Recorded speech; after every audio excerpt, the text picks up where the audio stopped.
donc Claude Derrioren, directeur régional UNSS, et Romain Mainviel qui se présente tout de suite en attendant que la diapositive soit affichée. Très bien, bonjour à tous. Alors, bon, c'est plus un secret pour vous, je m'appelle Romain Mainviel, je suis en classe de seconde au lycée Louis Barthou. Alors, ils sont là, peut-être juste en dessous de moi. Je suis élu lycéen au CVL, j'en suis le vice-président et très heureux élu aussi au conseil académique et national de la vie lycéenne. Voilà. OK, qu'est-ce qui justifie ta présence à la co-animation, Robin, de ce webinaire? Alors, les thématiques de développement durable, j'y suis très sensible. Au lycée Barthou, on prévoit une semaine de développement durable, mais également, jeudi et vendredi dernier, nous étions à Bordeaux, donc en visioconférence pour le conseil académique de la vie, le conseil national, pardon, de la vie lycéenne, où on a parlé durant 2 jours de ces thématiques, et avec en point d'orgue une visioconférence avec le ministre où on a pu lui remettre un certain nombre de propositions, académie par académie. Et Marie et moi-même étions très heureux de représenter notre belle Académie de Bordeaux aux côtés de nos collègues. OK, donc vous avez cette petite infographie que je ne vais pas commenter, mais qui est suffisamment parlante. Vous retiendrez surtout le pavé, qui est, en bas avec, le point d'exclamation qui vous permet de choisir, votre affichage puisque chaque, participant a son mode d'affichage particulier. Choisissez l'affichage, mode côte à côte qui vous permet d'avoir au milieu de votre écran, en gros, ce qui est affiché et sur le côté, la petite, vignette de la personne qui prend la parole. On continue tout de suite avec une petite, vidéo de 4 minutes 30. En fait, c'est une compilation de 3 vidéos, qui nous présentent cette SOP avec des invités illustres qui ont bien voulu, être avec nous et nous accompagner, nous soutenir. Donc on va lancer cette vidéo.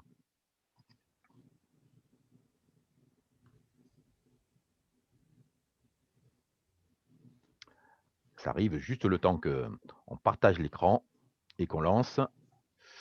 Voilà.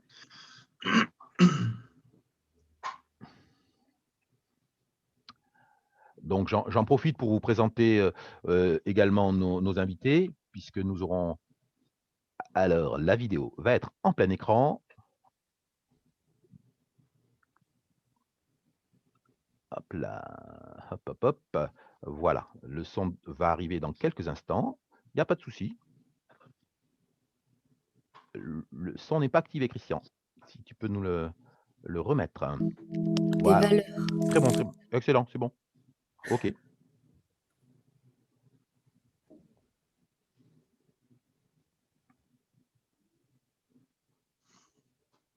Réalisé par les STAPS et la Ligue Nouvelle-Aquitaine du sport universitaire. Danser Paris 2024, c'est l'envie de partager avec vous une histoire, des valeurs, des émotions.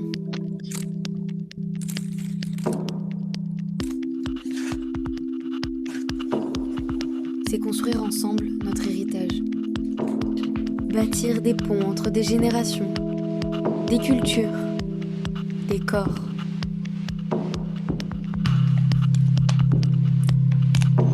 C'est rêver d'harmonie plus que d'unisson. Nous voulons appartenir à cette histoire qui s'écrit à plusieurs, avec nos différences et notre identité commune.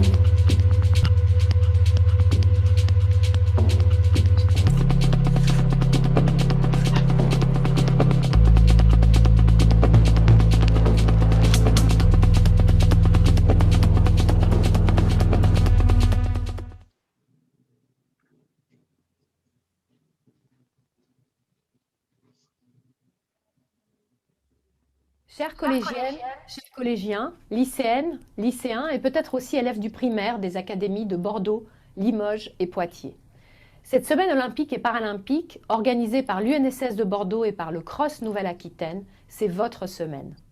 C'est l'occasion de rencontrer des experts du sport qui vous transmettront leur passion et vous inspireront certainement.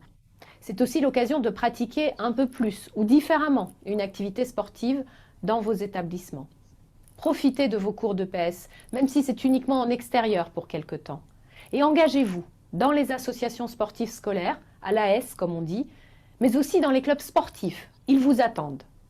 Ces passerelles entre le monde du sport scolaire et le monde sportif fédéral Nous voulons les renforcer, Jean-Michel Blanquer et moi-même.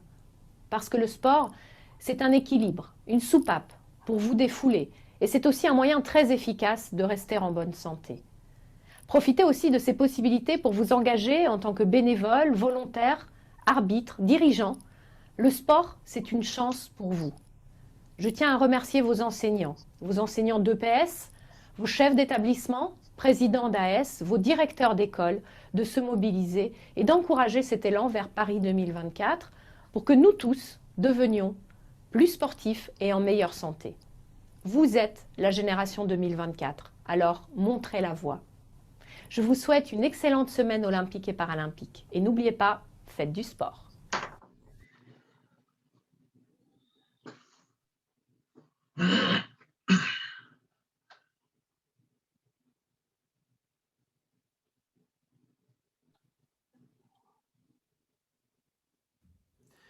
Bonjour à tous, c'est Kevin Mayer, je suis champion du monde et recordman du monde du décathlon et je tenais tout simplement à vous souhaiter la bienvenue pour cette 5e semaine olympique et paralympique.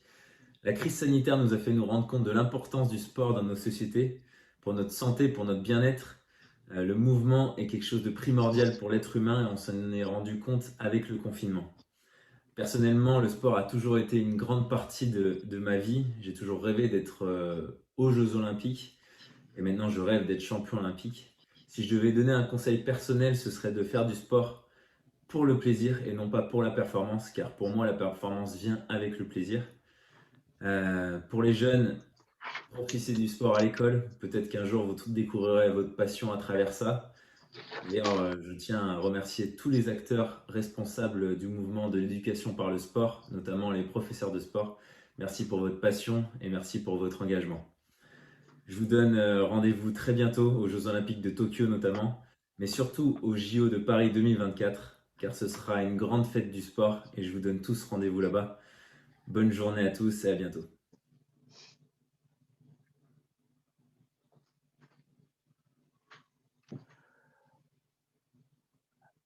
Voilà, donc comme vous avez pu le lire, la vidéo de Tony Estanguet sera disponible à partir de cet après-midi, donc pour demain matin pour les autres. Après pardon, ces mots de bienvenue, on va vous présenter très rapidement les invités et on peut déjà mettre à l'écran, s'il te plaît, Christian ou Valérie, le PowerPoint qui nous permet d'avoir les bios et on va tout de suite enchaîner pour ne pas perdre de temps avec Romain qui va nous présenter tour à tour en suivant l'ordre des diapos. Il va simplement nous dire qu'un tel est là. Et on ira ensuite chercher chaque intervenant sur soit un témoignage, soit sur son expertise. Donc là, le diaporama ne devrait pas tarder puisque tous nos intervenants sont là. Et surtout, ne vous inquiétez pas, puisque vous aurez la possibilité après d'interagir en posant des questions à nos invités et nos intervenants. Claude, Oui. Est-ce qu'on peut avoir le nom des entités présentes? Oui, on va l'avoir sur les entités. Alors, voilà, leur demander de mettre leur oui, dans le chat. Si les entités présentes, c'est-à-dire non pas les noms individuels, mais les entités, par exemple, tel lycée, si vous pouvez remettre dans le chat le nom et éventuellement le nombre d'élèves qu'on a vu tout à l'heure, mais on a besoin de le renoter. Alors, cette slide va s'ouvrir. Mais j'en profite, on va gagner un peu de temps. Je sais qu'il y a Françoise Barthélémy. Françoise, tu peux prendre la parole et juste dire que tu es présente et voilà. Comme ça, on verra ton visage apparaître, s'il te plaît. Françoise. Allez, on passe à Delphine. Delphine, tu… Ah oui, Françoise. Voilà. Très rapidement, Françoise. Mes excuses, mais je fais le relais avec le standard de l'UNSS qui normalement devrait me décharger de ce rôle-là ce matin. Allez, qui es-tu Françoise? Rapidement, et ensuite on reviendra vers toi. Françoise Barthélémy, donc je suis directrice nationale adjointe de l'UNSS, en charge du dossier développement durable et puis à l'origine professeur de PS pendant 25 Ok, ans à l'Académie de Créteil. d'accord. Donc là, c'était l'animateur avec le co-animateur Romain. On passe, très bien. Mais voilà. Slide suivante. Allez, dans slide suivante, c'est bon. On peut passer à la suivante. Et on fera ça dans l'ordre. La slide suivante, suivante. Françoise. OK. Allez, Laurent. Oui, Laurent Carrel, prof de PS à Mareuil en Dordogne. Donc, je suis également élu national des AS. Je me suis porté candidat pour la commission développement durable ainsi que celle du prix Éthique Action. Et puis, le prix Éthique Action, mon collège l'a avec mes On en élèves. parlera. On en parlera. On en parlera. Bien sûr. Voilà. Slide suivante. Hop là. Muriel. Bonjour. Donc, moi, je m'appelle Muriel Rama-Caligarin. Je suis enseignante à Aimé et donc, on partage aussi ces mêmes valeurs pour le développement durable. Et on a mis en place une buvette éco-responsable au cross-district et départemental il y a 2 ans. OK. Aimé, pour ceux qui ne savent pas, c'est en Dordogne. Sud Dordogne. Sud Dordogne. Slide suivante, s'il vous plaît. Delphine. Oui, bonjour à toutes et tous. Moi, je travaille dans le milieu de l'événementiel sportif, des grands événements sportifs, et je suis en charge notamment de tout ce qui est enjeu de développement durable et d'héritage. Voilà, avec un beau parcours à la fois au niveau de l'UEFA et de la FIFA. Delphine aura l'occasion d'en reparler. Je crois qu'on a encore une slide de mémoire. Oui, voilà, c'est le beau temps, il neige. Voilà. Alors, ce que je vous propose, étant donné que on va revenir sur Françoise, puisque ce webinaire est sous la responsabilité de l'UNSS, et on va demander à Françoise en 5 à 7 minutes de nous recontextualiser le sujet du développement durable dans le contexte du sport scolaire et de l'UNSS, s'il te plaît, Françoise. Réactive mon micro, c'est bon. Bien, disons qu'il y a déjà, j'ai envie de dire que ça correspond à l'histoire de l'association sportive, hein, le développement durable, le fait d'être à la fois sur la partie économique, parce qu'on a un coût extrêmement modéré pour les licenciés. La partie sociale, ça s'adresse à tous les publics, hein, filles, garçons, rural, urbain, les enfants en situation de handicap. On a vraiment ces 2 points économiques et social, ces 2 points-là très présents. Et puis là, le point que nous évoquons particulièrement aujourd'hui, qui est le point environnemental. Donc, le point environnemental est aussi très présent depuis très longtemps et il fait l'objet depuis quelques années, particulièrement à la Direction nationale de l'UNSS, d'un accompagnement sous 2 formes. La première forme, c'est la candidature au prix éthique et la deuxième forme, au sein de ces candidatures, on retient un certain nombre d'AS qui ont vraiment je ne vais pas dire un projet, mais une action très conséquente et puis pérenne, parce que ça c'est important, sur des points très précis. Et on les accompagne aussi bien par le prix éthique, on n'en retient que les 3 meilleurs, et par la labellisation AS éco-responsable,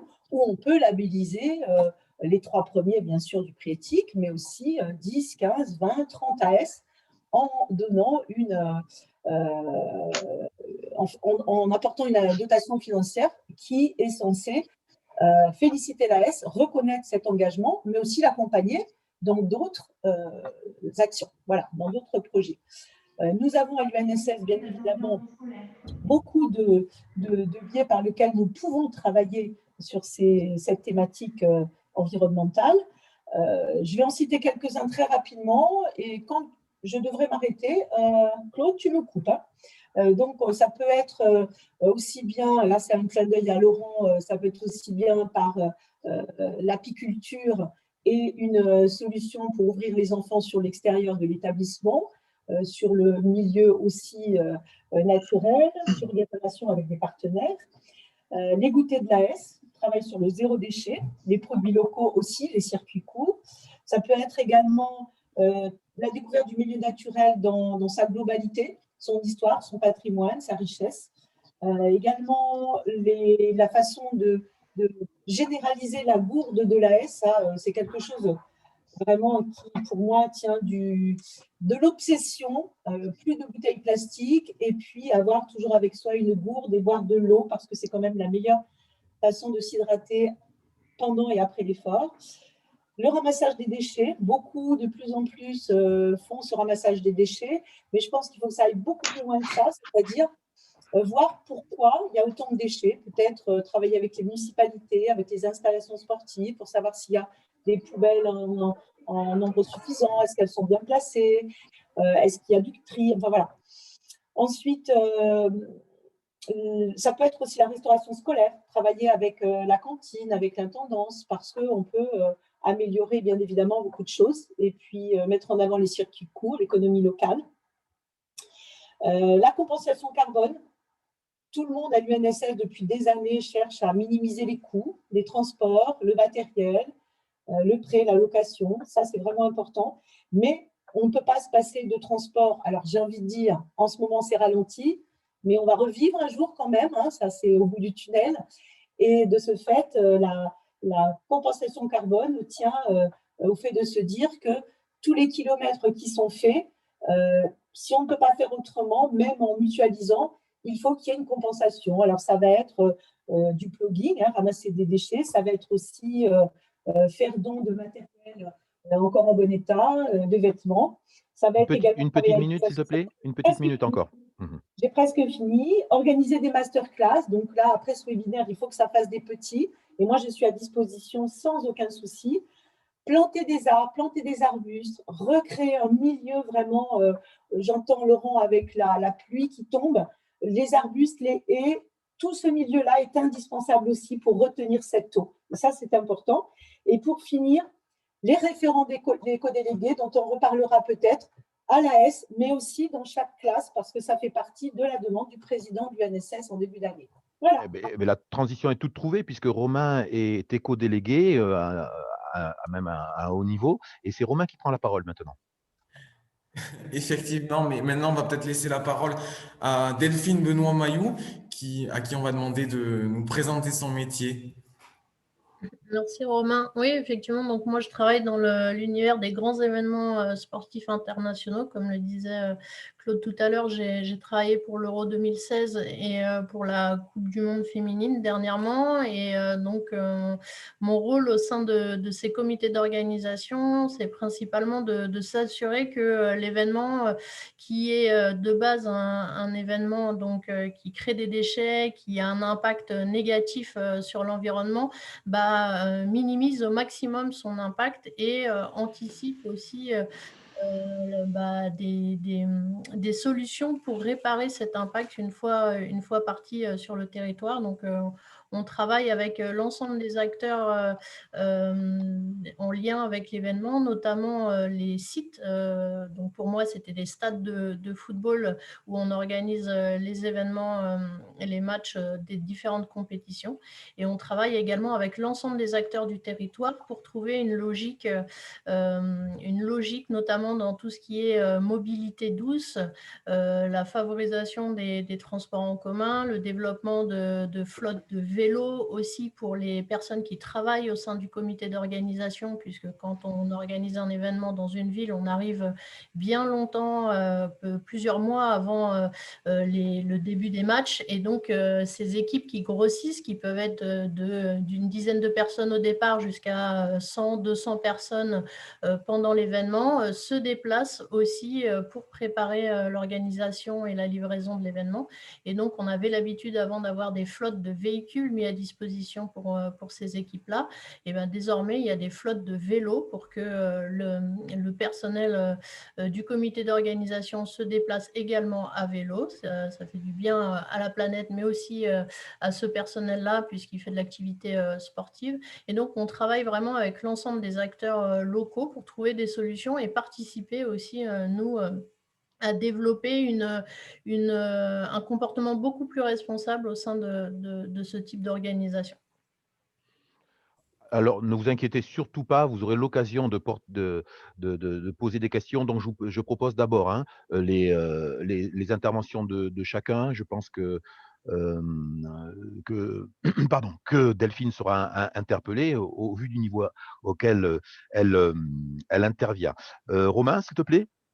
Oui, oui, effectivement, on imagine bien toute cette logistique à adapter. Peut-être maintenant donner la parole à Laurent Carrel, qui connaît aussi ces questions logistiques.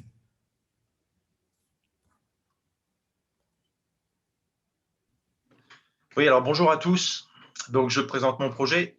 J'ai combien de temps, Claude? Tu aurais 5 à 7 minutes, quitte à ce que les gens reviennent. Ah, Non, ne t'inquiète pas. Ne t'inquiète pas parce que tu ouais, le maîtrises. Et deux, ce qui sera peut-être plus intéressant, c'est les questions que vont te poser les échanges. les échanges. Alors là, on est au niveau de ce qu'on pourrait peut-être appeler la finance verte, qui rentre également dans le développement durable et l'économie sociale et solidaire. Donc, la parole est maintenant à Laurent. Oui, alors, je vais brosser le truc très rapidement. Alors, historiquement, il y a une dizaine d'années, j'ai voulu avoir une ruche chez moi en 2010. Et puis j'en ai eu une, puis deux, puis trois, puis quatre, puis cinq. Et puis, mon métier, c'est de transmettre. Et étant donné que j'habite à 5 minutes de mon collège, j'ai souhaité transmettre ça, cette passion, à mes élèves. Donc, je ne vous cache pas que mettre des ruches à proximité d'un collège, ce n'est pas forcément très simple. On avait envisagé d'abord sur les toits, mais le conseil départemental s'y est opposé. Et en fait, on a eu avec la mairie un tout petit terrain. Donc, la nécessité d'avoir des partenaires, l'UNSS connaît bien ça. Donc, c'était un premier pas. Alors ensuite, vous allez me dire, mais pourquoi ce lien avec l'EPS? Alors déjà, d'une part, parce que le porteur de projet, c'était moi. Et ensuite, tout simplement, parce qu'en EPS, on travaille sur la sécurité, on travaille sur le tutorat, on travaille en équipe, il y a une gestion matérielle. Donc, toutes ces thématiques, et puis il faut observer, il faut analyser les choses, observer son environnement. Et toutes ces thématiques, on les rencontre dans le cadre de nos activités sportives. Voilà. Alors, les parallèles sont aussi nombreux puisque l'apiculture, il y a un capitaine, comme vous le savez, dans la ruche, il y a une reine, il y a des adversaires, il y a des stratégies, il y a de la communication. Et puis, elles fournissent des efforts considérables. Elles ne travaillent pas, elles travaillent tout le temps, pardon. Et donc, l'union fait la force. Donc, ce sont toutes ces thématiques-là qui pouvaient être transversales et être réutilisées dans le cadre de nos activités purement sportives. Alors, j'ai voulu faire connaître ça à mes élèves. On a monté un local, on est passé de 2 ruches au départ, on en a aujourd'hui près d'une quinzaine. Et puis, dans le but de créer des liens avec l'extérieur du collège, pour faire connaître aussi notre action, on a d'ailleurs été bien sponsorisé par le Crédit Agricole qui nous a bien aidé, la caisse locale. Donc là aussi, des passerelles pour obtenir les financements pour démarrer notre action. Et puis, on a obtenu un contact avec l'entreprise qui se trouve juste à côté, qui travaille avec Apple. Et Apple, donc la pomme, entreprise internationale mondialement connue, donc, pose un cahier des charges aux entreprises avec lesquelles elle travaille. Et elle souhaite que ces entreprises bossent sur le développement durable.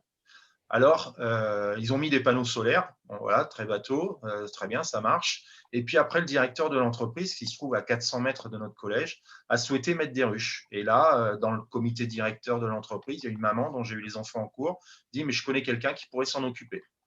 Et donc, moi, j'ai eu l'idée de mettre en lien, non pas Laurent Carrel avec l'entreprise, mais de mettre en lien l'association sportive avec l'entreprise. Alors, ça crée un cercle vertueux. C'est-à-dire que l'entreprise, elle y gagne en termes d'image. La biodiversité, c'est-à-dire les abeilles, y gagnent puisqu'effectivement, plus elles sont nombreuses, plus la pollinisation est importante. Et ensuite, le fruit des activités de l'apiculture au collège, eh bien, il est récupéré par l'association sportive, puisque le miel, on le récupère et on le vend. Donc, l'entreprise ne souhaite pas vendre du miel. Ils en achètent même pour leur comité directeur, pour les petits cadeaux de fin d'année. Mais c'est véritablement l'association sportive qui gagne quelque chose dans l'histoire. Alors, pour vous donner un ordre d'idée, l'an dernier, on a récolté pour 1 000 € de vente avec très, très peu de frais d'entretien, et puisqu'il y a toujours de l'entretien. Alors, ce que je fais avec mes élèves, c'est un rendez-vous hebdomadaire. Et puis, entre le printemps et, on va dire, la Toussaint, il y a beaucoup plus d'activités et beaucoup plus d'activités de terrain. Alors, à cette période de l'année, on est sur de la théorie. Là, je les vois tout à l'heure à 13 h, sur du 13-14. Et on étudie l'univers des abeilles, voilà, avec toutes les connaissances indispensables pour pouvoir leur permettre d'aborder cela. Alors, en 2018, on a postulé pour le prix Éthique Action. On a remporté un prix, donc on était très heureux. Et puis, comme le disait tout à l'heure Françoise, nous avons effectivement eu un accompagnement financier, donc je le confirme, et assez conséquent. Et ensuite, nous avons également envisagé cette pérennité, cette somme d'argent, comme les aides que nous avons pu obtenir, nous ont permis de lancer l'activité. Et aujourd'hui, elle s'autofinance toute seule, en fait. Donc, les élèves sont très, très assidus. J'ai 180 élèves au collège, j'ai une quinzaine d'élèves présents. Ça représente 10% des gamins de la 6e à la 3e. Et bien évidemment, c'est magique parce qu'il y a une part de mystère, il y a une part de danger. Et c'est excessivement intéressant. Et puis, c'est aussi très physique, l'apiculture, parce que, il faut porter du matériel. Quand il fait chaud, on est équipé comme des cosmonautes. Et donc, c'est excessivement fatigant, épuisant. Ça nous renvoie à des thématiques aussi concernant l'EPS et l'AS, l'hydratation. Il faut se ménager, il faut se protéger des fortes chaleurs, il faut intervenir à différents moments. Enfin, c'est vraiment très, très enrichissant. Alors, je reviens aussi parce que, oui, j'accélère, Claude. Ce projet, il en a amené un autre, en fait. Ça fait effet boule de neige, en fait, dans le village. Parce que j'ai mis en place un conseil municipal jeune, ça y est, ça a été acté à la Toussaint. Et on travaille autour de 4 thématiques. Je vous ai parlé de la transmission. Les anciens, dans toutes les fermes, il y avait une ruche. Et les anciens, c'est très important. Et nous, à la campagne, on en a beaucoup. Donc, la transmission, l'intergénérationnel. Donc, on va mener des projets pour favoriser l'intergénérationnel, favoriser les projets sportifs, favoriser les projets développement durable et favoriser les projets culturels. Et l'apiculture, elle est véritablement au centre de tout ça dans le village. Et tout le monde connaît notre projet dans le village et c'est excessivement intéressant. Voilà. Je remercie aussi les partenaires, toi Claude, qui m'a permis l'an dernier au Cross Académique de venir faire un petit atelier, et j'espère que ça pourra se reproduire lorsque la situation redeviendra normale, mais de mettre un petit atelier apiculture pour présenter notre projet. Ça nous avait rapporté un petit peu d'argent ce jour-là, c'était à Casteljaloux l'an dernier. Et donc, même la directrice nationale a déjà pu manger de mon miel, puisqu'elle en a acheté à notre directrice Isabelle Thomas. Voilà. Et voilà, ça fait son chemin. Et j'espère que, parce qu'on est très, très peu d'établissements scolaires à pratiquer l'apiculture en dehors des lycées agricoles, mais je suis à disposition pour les uns et les autres qui voudraient lancer leur projet, parce que c'est excessivement intéressant. Je crois que sur la Dordogne, ça a fait un émule, puisqu'au collège de Saint-Cyprien, je crois qu'il y a des ruches pédagogiques. Mais petit à petit, il y a des ruches qui ont été installées aussi au rectorat de Bordeaux. Claude, tu confirmes. Et donc, la rectrice, je crois, est très sensible à cela. On va y revenir, Laurent. Effectivement. Ouais. Merci beaucoup pour cette intervention qui, je crois, ne laisse personne indifférent. Je crois pouvoir dire d'ailleurs que les conseils municipaux des jeunes, pour en avoir fait partie, c'est vraiment quelque chose de très enrichissant. Maintenant, on va peut-être laisser place à Ramad Callegrin pour une initiative très ancrée dans le développement durable, puisque c'est un cross zéro déchet. C'est bien ça? C'est ça. En fait, le projet est parti d'un constat. Lorsqu'on faisait un événement comme un cross, on dépensait énormément de gobelets plastiques. Donc, il y a quelques temps, on avait déjà pris l'initiative d'emprunter des éco-cups. Et ces éco-cups, en 2018, on n'a pas pu les utiliser parce qu'on ne pouvait plus les avoir, plus les obtenir. Donc, il a fallu trouver une alternative. Alors, moi, je fais partie de la commission Cross District et je me suis dit que j'allais prendre le projet en main puisqu'on est un établissement E3D, que déjà au sein de notre établissement, lorsqu'on fait le cross de l'établissement, on utilisait une buvette éco-responsable. Il fallait essayer de l'étendre déjà au cross du district, voire plus. Quand j'en ai parlé à Isabelle Thomas, notre directrice départementale, elle a dit on va tenter. De toute façon, le syndicat des déchets ne nous prêtait plus les éco-cups, les caisses d'éco-cups, donc on n'avait pas d'autre alternative à part le carton, le gobelet carton. Mais pour moi, je partais du principe que le meilleur déchet, c'est celui qu'on ne produit pas. Donc le carton, ça faisait encore un déchet, certes biodégradable, mais quand même. Donc on a émis une affiche en aval, c'est-à-dire en amont, pardon. On a diffusé une affiche présentant la buvette éco-responsable. Si les élèves arrivaient avec un éco-cup, une gourde, une bouteille en verre, bref, tous les contenants possibles, c'était si tu t'en sers, on te resserre. Ça voulait dire qu'ils avaient à volonté de l'eau, de la grenadine ou de la menthe. Donc, le principe de cette buvette éco-responsable, c'est déjà d'éveiller les consciences des réflexes citoyens en mettant dans son sac de sport une gourde, un éco-cup. Et le jour J, il y avait une buvette avec des jerrycans où des élèves responsables, donc ces jerrycans étaient en libre service, et pour ceux qui avaient oublié, qui n'avaient pas eu l'info, bref, les têtes en l'air, eh bien, ceux-là, il y avait un rack de verre, c'est-à-dire ce qu'on a dans les selfs, en fait, des verres en verre, avec des bacs d'eau savonneuse, d'eau propre, et puis pour les faire sécher, voilà. Les têtes en l'air pouvaient quand même boire, et le principe était donc de produire 0 déchet. Alors certes, on a eu quelques déchets, c'était les bidons de sirop, et on a produit un petit montage vidéo, un clip vidéo Claude a mis apparemment sur YouTube. Ça s'appelle Cross UNSS 0 déchet, où on voit un peu le principe. Alors les élèves sont motivés, ils sont venus, en plus ils aiment bien puisque c'était du libre service. S'ils avaient un récipient, ils pouvaient le remplir à volonté avec du sirop.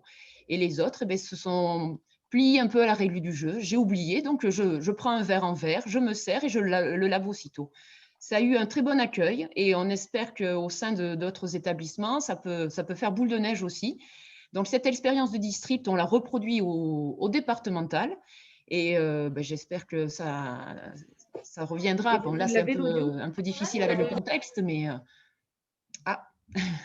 donc voilà, en fait, nous, on est très satisfaits. Nos éco-délégués étaient vraiment de bons porte-parole et on a participé au prix Éthique Action où on a obtenu un second prix. Donc, on était ravis d'obtenir des subventions pour encore poursuivre notre projet et notre initiative.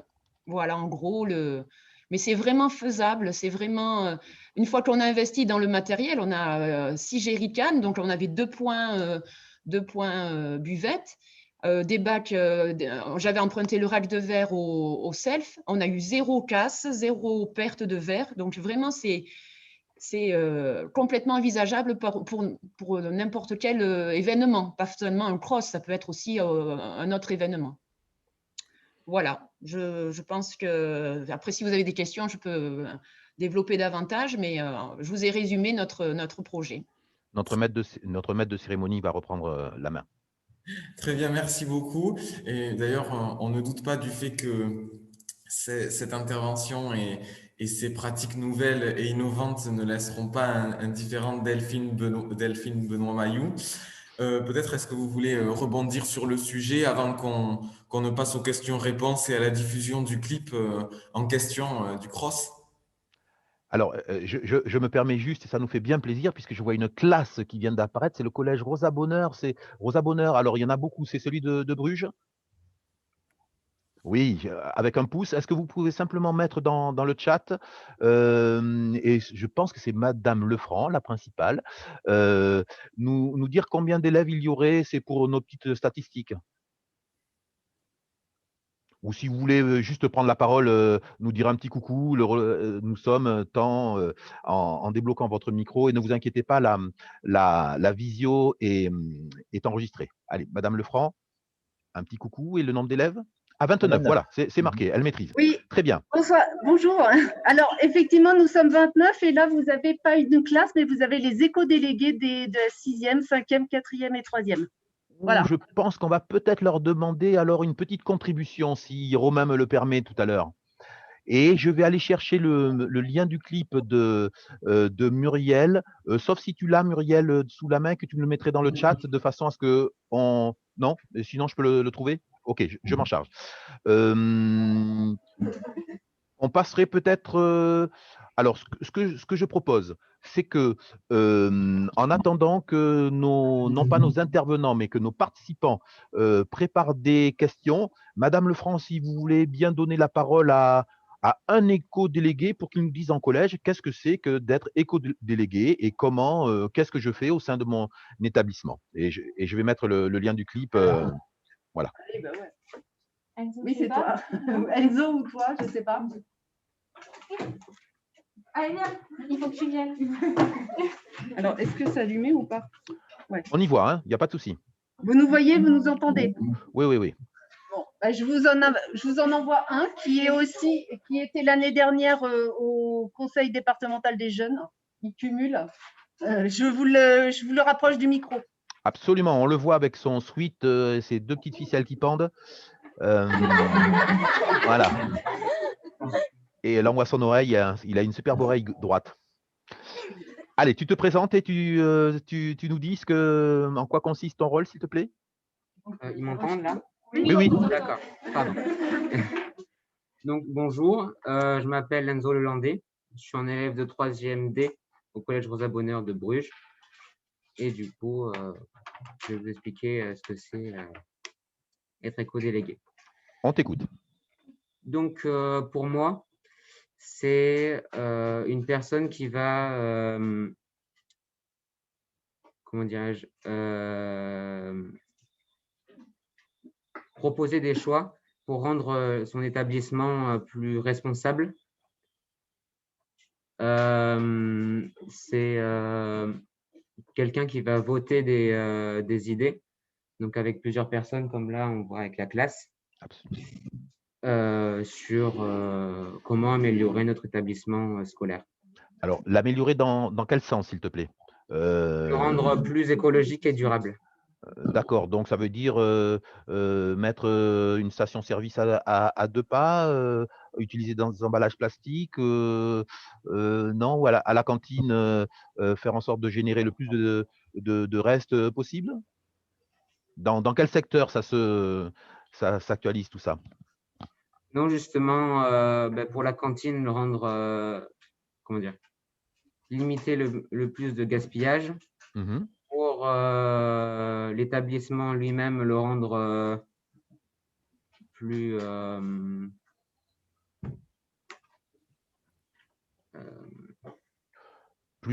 éco-responsable. Voilà. Alors, est-ce que tu as quelques 2-3 idées qui ont été émises et surtout, parmi ces 2-3 idées, des idées qui auraient été retenues? C'est-à-dire que l'établissement a dit: ça, on retient et on garde et on met en œuvre.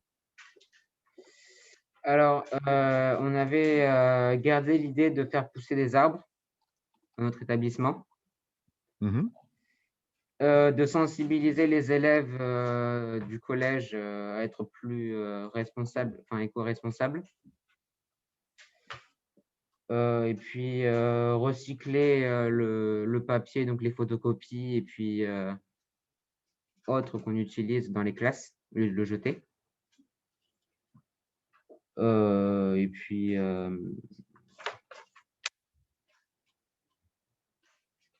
aussi sensibiliser les élèves à trier leurs déchets à la cantine dans les poubelles adéquates.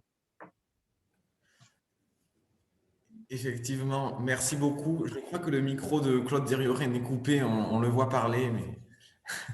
Oui, effectivement. Je remerciais donc notre jeune ami de sa contribution. Je mets dans le chat à l'attention de tout le monde, dont Christian, qui est avec nous. Alors, Christian Durieux, qui est mon collègue directeur régional adjoint, et on s'est réparti l'animation des webinaires. Il y a également les 4 personnels de secrétariat de la direction régionale de l'UNSS qui sont également en soutien avec nous, même si ces gens-là ne prennent pas forcément la parole. Donc, le lien est envoyé. Peut-être que Christian, le temps que quelques questions soient posées, tu pourrais préparer le lien YouTube de façon à ce qu'on puisse voir le petit film de Muriel. Est-ce qu'il y a des questions, s'il vous plaît, soit par le chat en demandant, en mettant demande de prise de parole de telle personne ou de tel établissement? N'hésitez pas, vous pouvez aller interroger. Alors, et Muriel sur son Cross Zero DC, et Laurent sur sa finance verte, et Delphine sur l'intégration de la dimension éco-responsable dans les grands événements, et Françoise Barthélémy sur plus la politique de l'UNSS. Je vous en prie. Oui. Laurent, juste une intervention. Le premier objectif de mon projet, c'est pas de le financer et qu'il soit en autofinancement. c'est bien évidemment le développement durable et la défense de la biodiversité. Bien sûr, bien sûr. Voilà, pour les collégiens qui viennent d'arriver et qui étaient en retard, je travaille sur le monde des abeilles. Voilà, on a des ruches tout près du collège et les élèves sont investis dans ce projet. Et ils auront la possibilité de revoir ce webinaire pour ce qu'ils auraient loupé. Oui, Et merci. donc Laurent qui vous parle est du collège de Mareuil en Dordogne. Et Christian va nous montrer, le son doit être activé, le petit clip.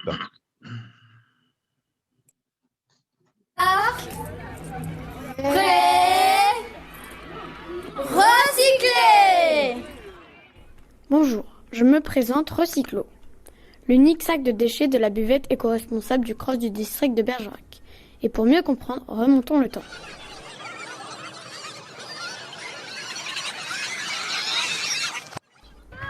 Un CROSS scolaire, c'est un site avec des élèves coureurs. Des bus pour les transporter, des barrières et beaucoup de rubalises pour délimiter. Des courses organisées par catégorie d'âge, des départs, des milliers de foulées, des arrivées, des médailles, des podiums à Mademoiselle Agostini Manon. et la nouveauté de cette année, Nous sommes un collège écolabellisé depuis 2017 et nous avons pris l'habitude de trier nos déchets au réfectoire, ce qui nous a incité à mettre en place cette buvette éco-responsable au CROSS du district. Cette campagne a débuté par 2 affiches, réalisées par M. Zanet, professeur d'art plastique, et Mme Rama, professeure d'EPS du collège d'Aimé.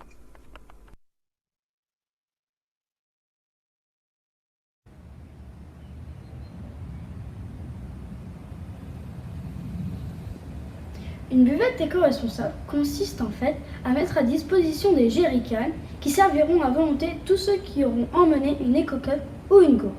Ceux qui n'en auront pas auront un verre en verre à disposition pour se servir. Ils les laveront ensuite.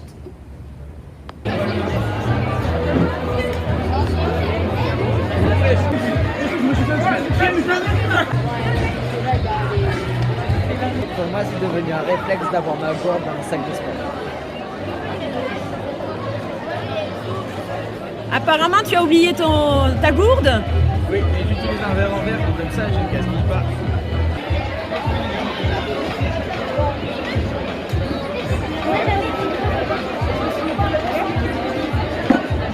Merci, au revoir.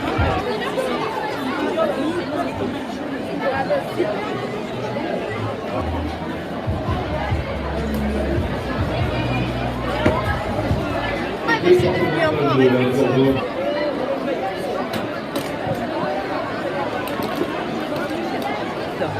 Mais avoir une gourde dans son sac de sport, c'est bien, parce que comme ça, on ne gaspille pas de plastique, c'est plus écologique pour la planète, et c'est pratique d'avoir une gourde, quoi.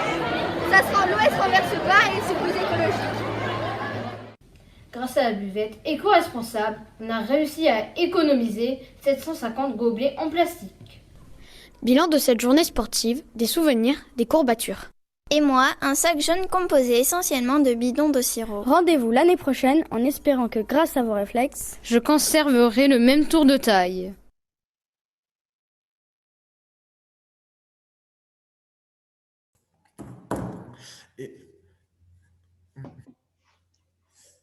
Le micro de Claude Derrioren est coupé. Oui, je crois que Romain a une petite, peut-être une annonce, me dit-il. Enfin, il aurait un oui-dire ou je ne sais quoi. Romain, tu… Alors, c'est l'AFP qui vient de m'appeler. On a eu une dépêche là hyper rapidement. Il y a un scoop qui vient de tomber. Il paraît que les participants à ce webinaire auraient une gourde en métal qui leur sera donnée. Enfin bon, ça reste à confirmer. Une gourde en métal anonyme, enfin, ou une gourde… Il paraît qu'elle est même à l'effigie de l'UNSS. D'accord, oui. Au nom de Voilà, c'est peut-être quelque chose qu'on essaiera de faire et en s'inspirant de l'initiative de l'UNSS 64 Béarn qui a arrosé carrément un certain nombre d'établissements en belles gourdes métal avec de couleurs à l'effigie de l'UNSS. Alors, est-ce qu'il y aurait des questions? Peut-être que les établissements s'inscrivent dans le chat et ensuite ils peuvent prendre la parole dès qu'on… Absolument, profitez de nos experts. C'est pas tous les jours qu'on a ce niveau à la fois de contribution et de compétences. Juste une petite question de ma part.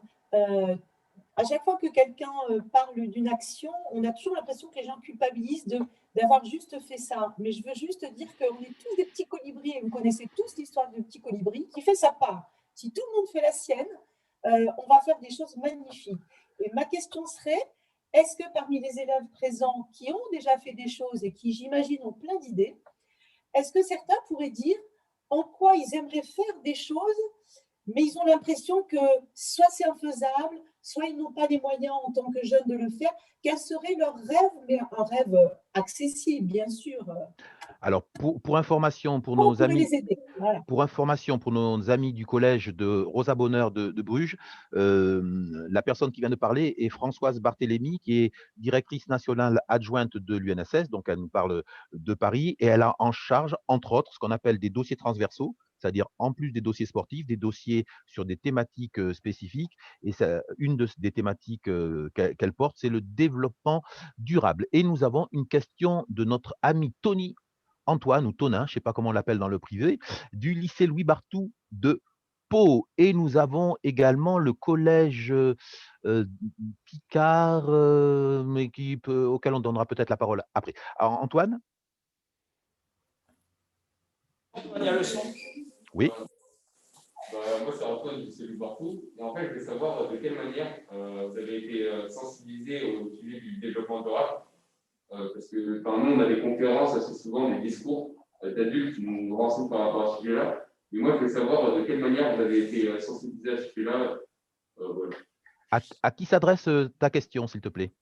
À vous, intervenants et acteurs. Alors, je propose de donner la parole à nos intervenants. Et comme nous sommes galants, on va demander à Delphine, peut-être, dans un premier temps, comment lui est venue cette appétence, cette envie de réorienter sa carrière professionnelle qui était avant, je crois, plus dans la communication, dans le foot, et aujourd'hui, plus dans l'accompagnement et le conseil au développement durable. Delphine? Clairement, c'est des sujets qui m'ont toujours intéressée, mais en travaillant dans l'événementiel sportif, j'ai confronté aux mêmes enjeux que les vôtres quand vous organisez un cross pour départemental ou régional. Et en fait, le fait de participer à polluer ma planète me perturbait, et le déclic a eu lieu lors de l'Euro 2016, puisque l'événement était engagé dans une certification internationale d'un management plus responsable de l'événement. Et donc, je me suis rendu compte qu'il y avait encore un écart entre les annonces qui pouvaient être faites, la volonté au niveau de la stratégie à mettre en place, et ce que je pouvais, moi, voir sur le terrain, puisque je m'occupais du stade de Bordeaux à l'époque. Et donc, je me suis dit que ce n'était pas possible qu'on continue dans cette voie-là, qu'il y avait déjà beaucoup de choses qui étaient mises en place. On sentait une volonté des différents acteurs de contribuer à une meilleure organisation des grands événements internationaux. Et donc, moi, je me suis engagée, puisque je trouvais qu'on ne faisait pas assez sur le terrain, et que ça allait, c'était plus acceptable en fait. Donc on devait, nous, organisateurs de grands événements internationaux, aussi faire notre part du travail. Comme le disait Françoise juste avant, il faut que tout le monde se mette dans le mouvement, et donc je me suis dit que ce sujet-là me tenait à cœur, pardon, et donc je voulais vraiment agir, profiter de ma position dans ces comités d'organisation d'événements internationaux qui ont une grande visibilité pour pousser les instances à s'engager dans des actions concrètes, et profiter de cette lumière-là pour passer les messages via des joueuses internationales, via des joueurs internationaux, pour que tout le monde se mette en ordre de marche et agisse à son niveau. Message bien reçu, je pense. Peut-être maintenant laisser la parole sur la même question à Muriel Marmat-Callegrin, puis à Laurent Carrel en suivant. Ben, moi, par exemple, on essaie encore une autre initiative, mais ce n'est pas forcément très évident. C'est par exemple, lorsqu'on part en pique-nique, d'éviter tous les emballages individuels. Par exemple, un truc tout bête, mais un fromage, au lieu de faire des portions emballées, ben on prend un fromage et on le divise en temps de parts. Pareil pour les sandwichs, on essaye d'éviter tous les emballages plastiques. Alors, ce n'est pas forcément très évident, hein. Il y a des choses, on n'arrive pas, mais on préfère les fruits maintenant aux compotes avec encore des emballages aluminium. Enfin, il y a pas mal de moyens pour essayer aussi d'éviter toutes ces emballages individuels. Alors, on est un groupe et puis il suffit de diviser et de mettre dans des boîtes. Voilà, c'est une autre initiative. Alors, je comprends que des fois, lorsqu'on part à plusieurs bus, ce n'est pas évident, mais quand on part à l'AS, c'est jouable. Laurent Carrel maintenant, si vous voulez dire un mot. Oui, alors concernant l'appétence, ben, je l'ai expliqué dans mon exposé, c'est venu tout naturellement chez moi parce que c'est aussi un mode de vie, une philosophie de vie de tous les jours. J'ai un potager, je suis au contact de la nature parce que j'habite à la campagne. Et puis après, bien évidemment, dans notre métier, parfois, quand on part en consultation, on croise des agriculteurs et des agriculteurs qui travaillent et qui répandent aussi quelques produits. Alors, l'idée, ce n'est pas de donner des leçons, mais l'idée, c'est d'essayer de convaincre et d'essayer d'amener les gens et les enfants, notamment, vers cette sensibilité autour de la pollution que génère l'être humain. Voilà. Alors, les pratiques en Dordogne sont essentiellement tournées, et Claude le sait très bien, vers le raid, vers la course-orientation, vers les crosses. On a une forte valence là-dessus. Et puis, pour ma part, j'en ai, alors parce qu'il y a aussi des impératifs administratifs, c'est quelque part une deuxième profession, parce que je suis aujourd'hui à la Mutualité sociale agricole, je suis également agriculteur, en fait, maintenant, de fait, parce qu'il y a une notion d'assurance et qu'on ne peut pas se lancer dans l'apiculture et l'élevage d'abeilles sans avoir des garanties solides. Et d'ailleurs, d'un point de vue administratif, d'une préfecture à l'autre, ça peut être un petit peu différent au niveau des textes dans les décrets d'application. Voilà. Donc, moi, c'était véritablement cette sensibilité forte et puis l'idée de vouloir diminuer au maximum l'impact de l'être humain sur la nature. Je ne vous cache pas que lorsque j'ai présenté mon projet à la caisse locale du Crédit Agricole, j'avais en face de moi donc, une flopée de personnes dans le public qui étaient agriculteurs. Et il faut être très diplomate pour éviter de froisser les uns et les autres. Si les gens se froissent, on n'arrivera jamais à les convaincre. Voilà. Ok. L'idée fait son chemin. Ok, merci Laurent. Je ne sais pas si je l'ai fait de vive voix, mais je souhaite au nom de tous les participants qui sont déjà dans le webinaire la bienvenue au collège donc, de Duras dans le Lot-et-Garonne. Je crois que nous avons quelques questions. Je rassure le collège de Duras, hein, la visio est enregistrée, donc vous pourrez reprendre et profiter de tout ce que vous n'avez pas pu entendre. Il y avait donc, après Antoine, une question de Gaëtan, ou de Saïtan, mais je pense que c'est plutôt Gaëtan. Hein, et ensuite, ça sera une question de Justine du collège du lycée de Thouars. Pardon.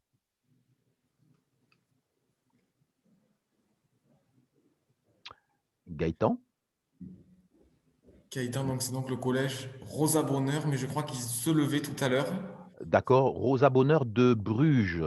Et pour nos amis de Thouars, de Duras, donc vous avez comme intervenant Laurent Carrel qui parlait à l'instant, qui est enseignant de PS en Dordogne, Muriel Rama-Callegrin, enseignante de PS en Dordogne également, Françoise Barthélémy, directrice nationale adjointe de l'UNSS en charge du dossier développement durable, Delphine Benoît-Mailloux, on va dire grosso modo, et puis pour faire briller à la fois UFA, à la fois FIFA et à la fois accompagnement des gros événements sur la prise en compte de la dimension éco-responsable.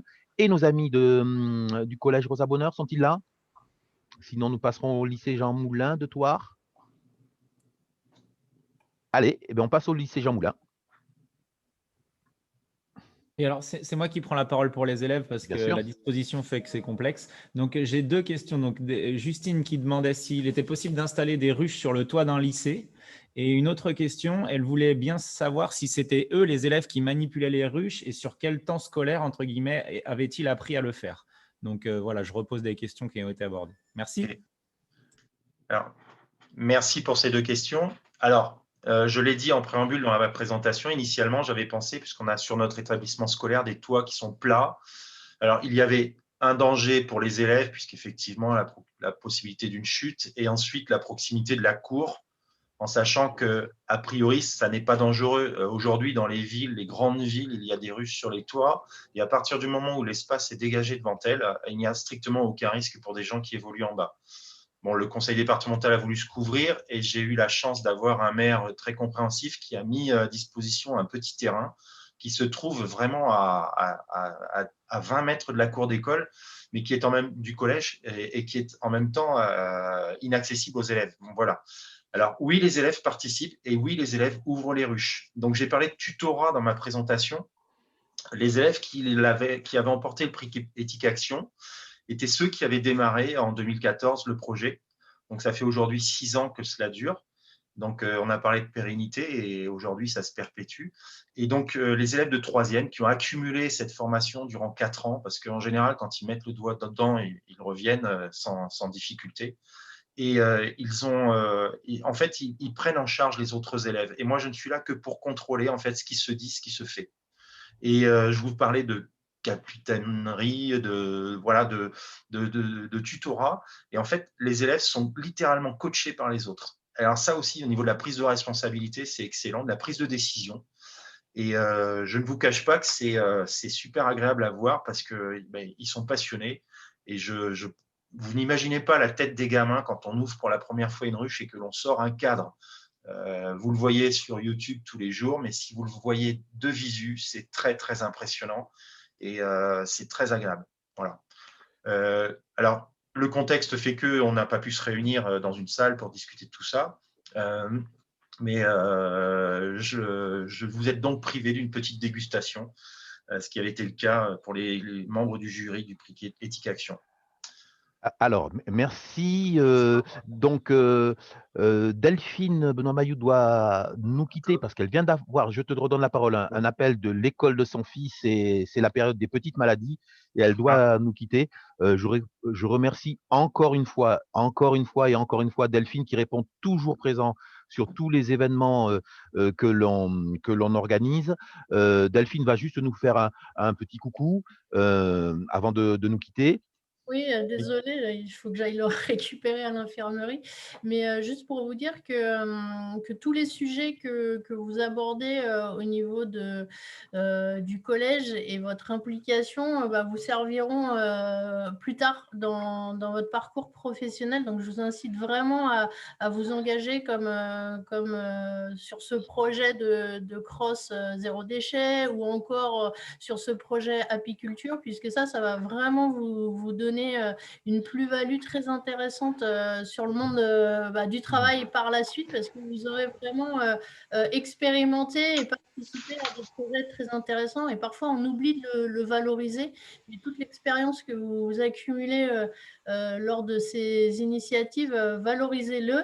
Et en tout cas, moi, professionnel, j'ai hâte que vous arriviez sur le marché du travail pour avoir encore plus de soutien dans mes équipes avec des jeunes engagés et qui m'aideront à faire encore plus bouger les lignes dans le milieu de l'événementiel sportif.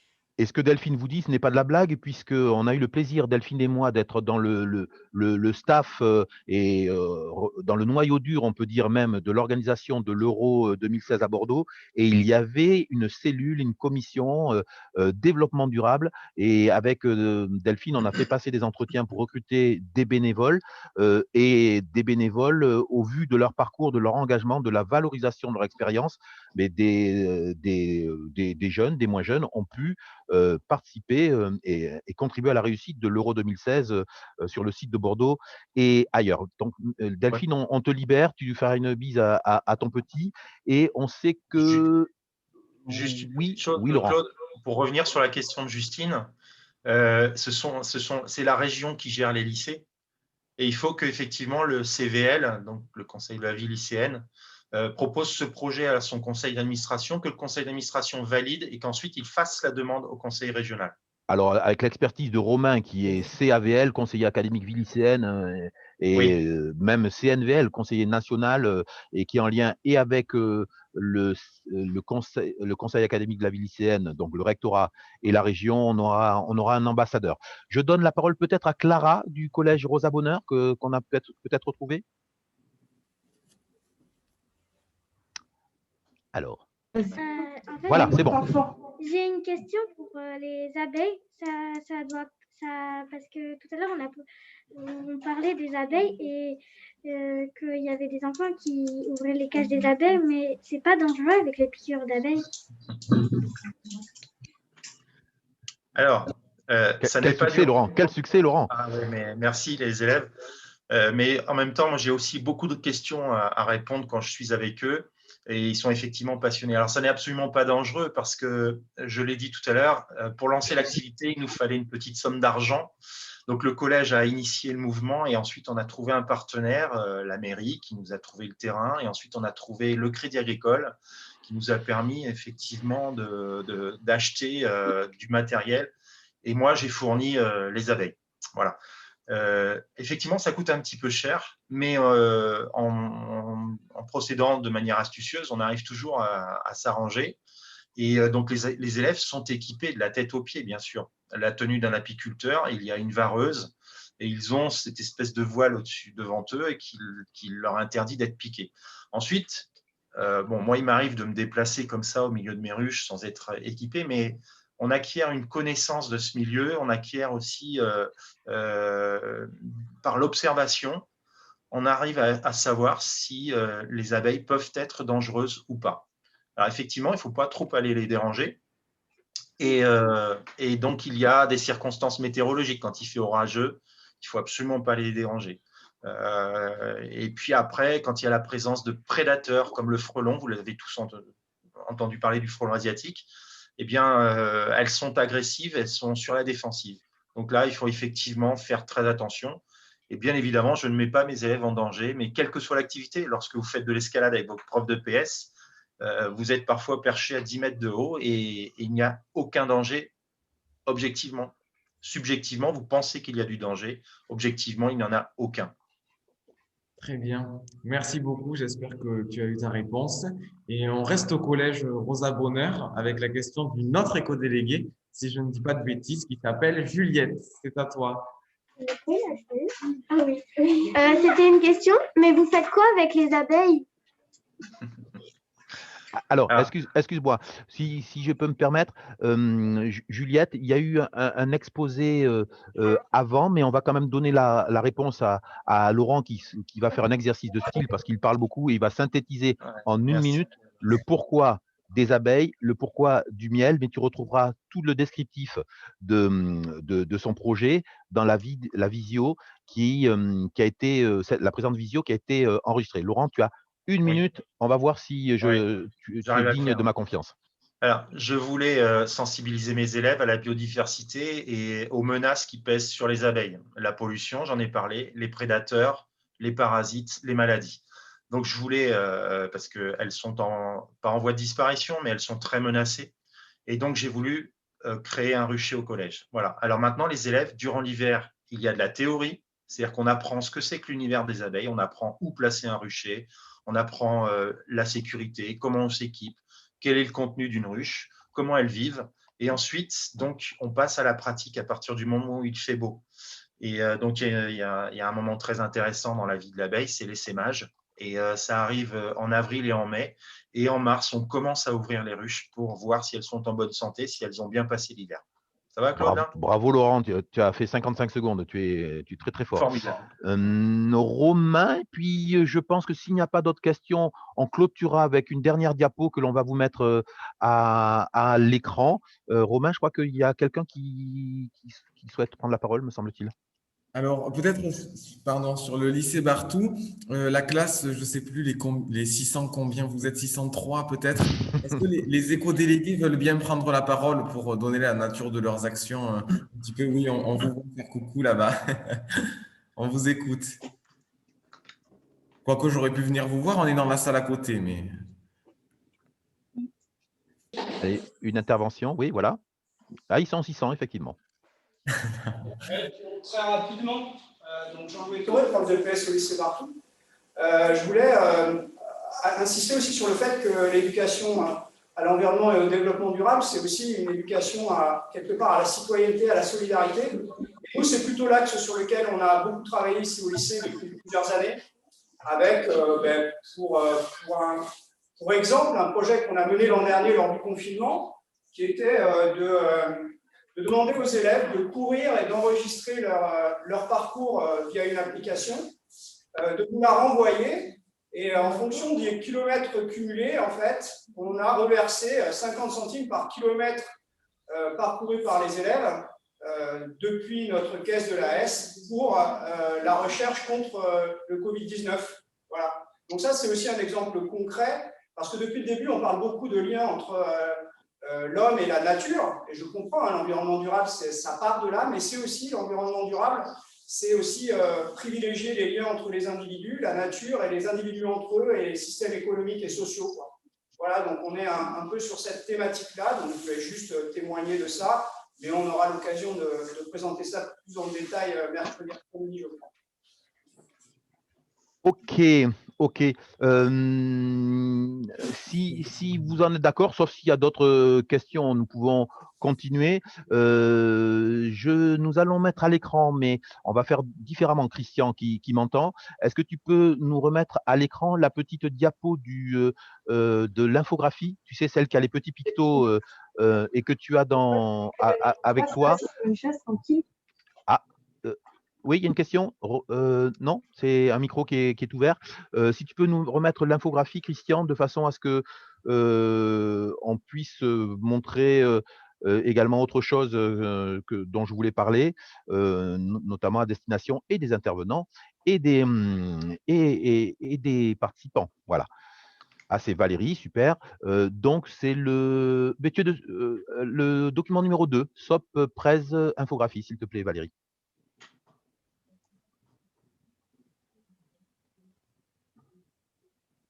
Oui, voilà. Voilà.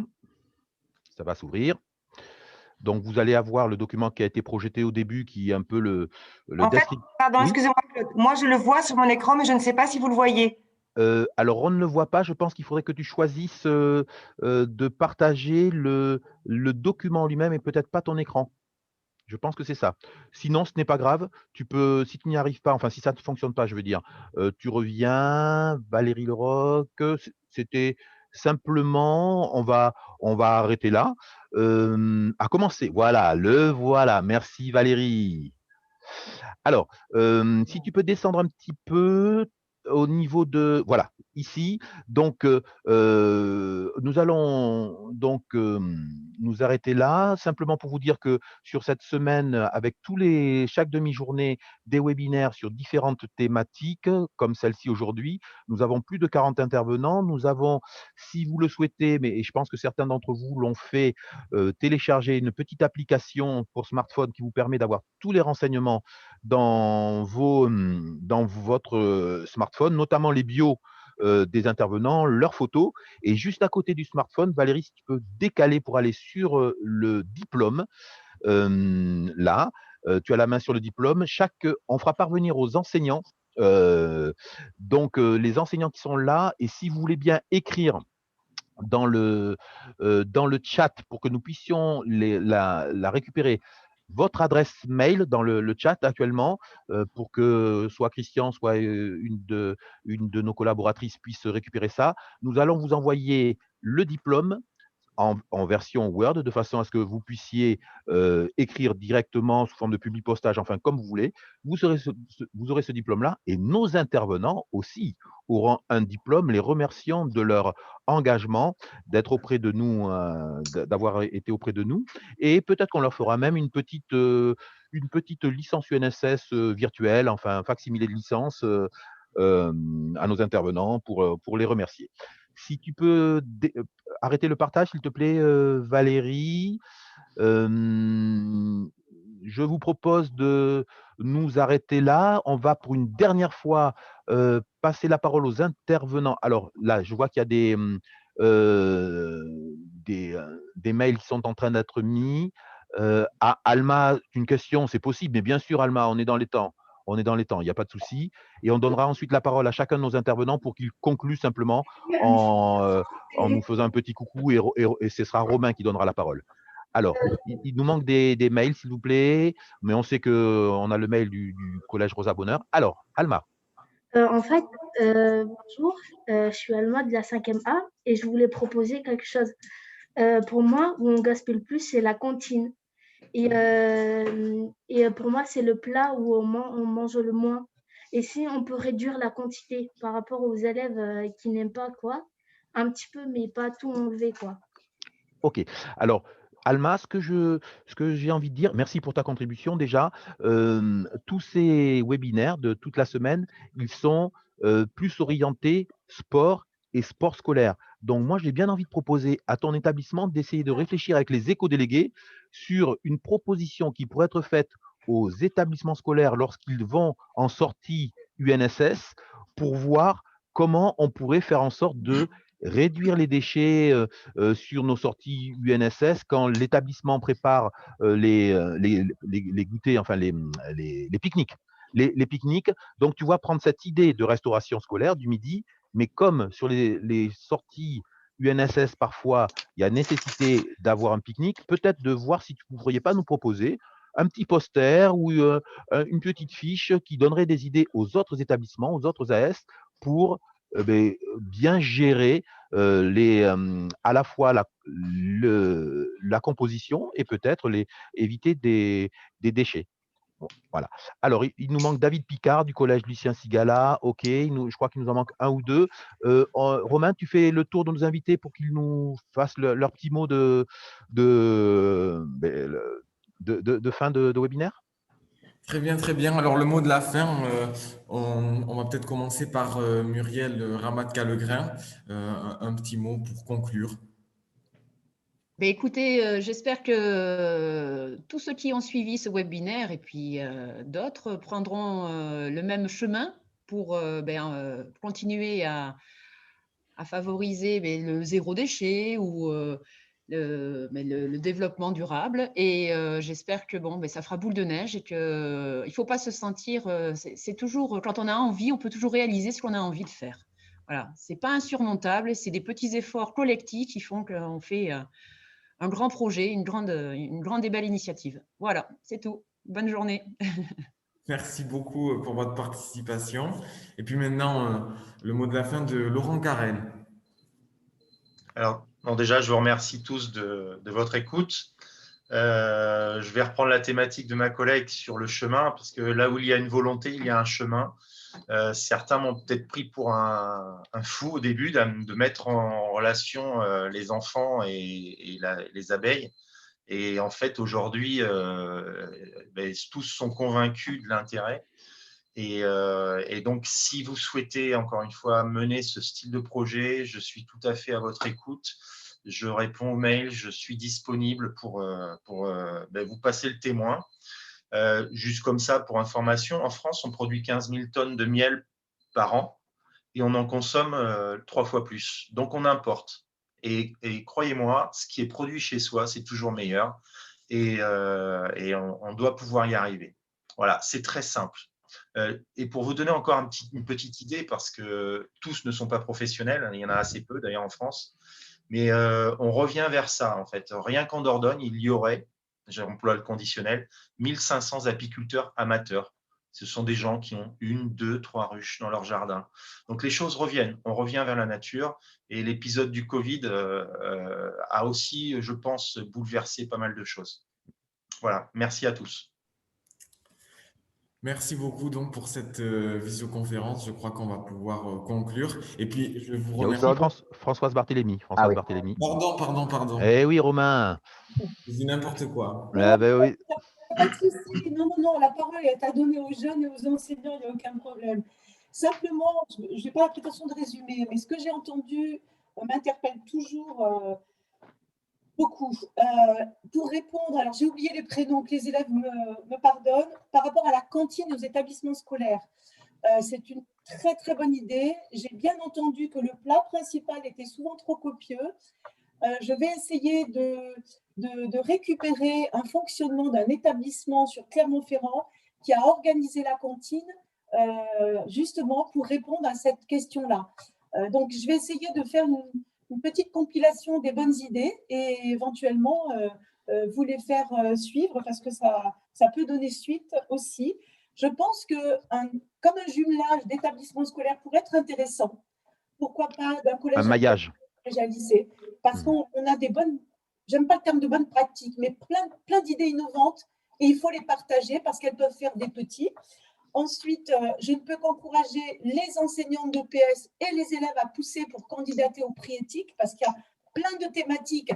On les met en valeur, on reconnaît le travail et en plus, on vous accompagne financièrement. Et on n'a jamais trop d'argent pour avancer. Tout à l'heure, je crois que c'est Delphine qui a parlé des curriculum vitae et de ce parcours du citoyen que vous vivez sur des dossiers qui ne sont pas obligatoires, mais dans lesquels vous vous engagez, les élèves. Toujours dire à quel point tous ces dossiers qui vous passionnent et prendre en compte que ces dossiers sont extrêmement importants pour votre profil. Ça, c'est important d'en être fier parce que aussi, ça vous ouvre sur des perspectives d'avenir. Il y a énormément de métiers qui n'existent pas encore dans ce dossier développement durable et qui vont exister peut-être aussi avec vous et grâce à vous. Je finirai en vous disant on va essayer de mettre en place une boîte à idées. Il n'y a pas de petites idées. Par contre, un échange d'idées peut être intéressant. Que les enseignants envoient toutes ces idées ou les questions aux services départementaux qui enverront aux services régionaux UNSS qui me les enverront. Et merci aux chefs d'établissement qui accompagnent ce projet parce que même si les référents dans les classes, ça n'est pas l'AS, si on a dans ces référents beaucoup de licenciés UNSS, l'AS est aussi très présente et parlez-en autour de vous parce que tous les clubs, les municipalités, tous les lieux où on pratique, il faut qu'ils sachent qui vous êtes, ce que vous faites. Et je vous encourage vraiment à faire plein de petits, ce sont des petites graines qu'on va planter. Et merci Françoise, merci, tu t'enflammes. Ok, merci Françoise. Je vais conclure en adressant aussi mes remerciements bien sûr aux intervenants, bien sûr à toutes les personnes qui ont contribué à la réussite de ce webinaire, mais des webinaires à suivre. Donc, Christian Durieux, directeur régional adjoint, mais Marie, Valérie, Laurence et Patricia, qui sont donc les personnels de secrétariat et qui nous assistent. C'est un projet collectif. Je vous montre donc en plus grand donc le diplôme que vous recevrez et il y a encore bien des webinaires sur lesquels on peut vous attendre et en tout cas vous êtes les bienvenus. Nous avons, merci pour ce partage, Collège Pierre Loti de Rochefort. Ok, donc si on peut avoir s'il vous plaît un petit mail du Collège Roquefort, on le voit et ça va nous faire cher en gourde parce que là il y a des gens qui ont avancé tapis cachés qu'on n'attendait pas. Voilà. Organiser dans l'établissement une vente de gourdes. Ah oui. Merci Françoise. Merci Françoise. Allez, la SOP continue. C'était le premier des webinaires cross. Il y avait parallèlement un webinaire sur sport et handicap par webinaire UNSS pour nous. Et il y avait un webinaire cross parallèlement. Cet après-midi, il y a 2 webinaires UNSS. L'un sur le sport partagé, qui est le sport valide et non valide de l'UNSS et parallèlement un entretien, une conférence et une table ronde sur sur bien plus que du sport, très très intéressante avec des intervenants qui vont nous montrer que le sport et le sport scolaire ce n'est pas simplement que de la transpiration. On vous remercie beaucoup et la parole est laissée à Romain qui piaffe d'impatience de nous dire quelques mots. Et que l'on remercie. Je me remercie aussi à tous ces remerciements. C'était un très bon moment. Et puis, je salue tout particulièrement les lycéens et les collégiens. Merci de votre engagement. il n'y a pas besoin d'un recul énorme, hein. Vous voyez, je suis en classe de seconde, et ben, je vois déjà que c'est une expérience formidable ce que j'ai fait depuis la sixième. Et surtout, n'hésitez jamais à aller chercher vos élus et n'hésitez jamais à candidater, à voter parce qu'ils sont là pour ça. Dans les collèges, vous avez des CVC, deux ou trois élus au CA, c'est pareil dans les lycées. Alors surtout, ne gâchez jamais votre ambition et faites tout ce que vous pouvez. Faites déjà des choses formidables. Et inscrivez-vous à l'association sportive, bien sûr. Aussi, bien évidemment. Je vais arrêter donc l'enregistrement. Je vais demander à Christian et à notre cadre secrétaire de bien vouloir rester en ligne pour qu'on fasse un petit débrief. Et je vous remercie tous et je vous dis à bientôt ici, là ou ailleurs. Merci beaucoup. Bonne journée.